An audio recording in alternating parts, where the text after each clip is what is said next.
I have a patient right now who's 85 years old. She's been coming to me for 2 years, and she's dissolved her cataracts, and she's starting to reduce her farsightedness. So that's another course. But she wanted a new prescription, and I gave it to her. She gets the prescription and says, "Oh, this is blurry. I can't wear it." And I said, "Exactly. So you got to work with it."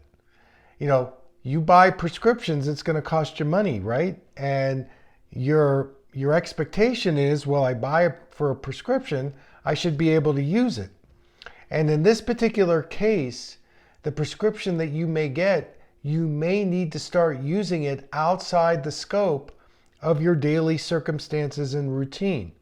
And that's a reality that you have to come to grips with.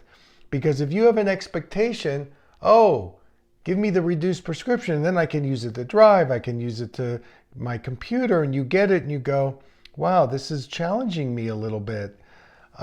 You've got to work with it.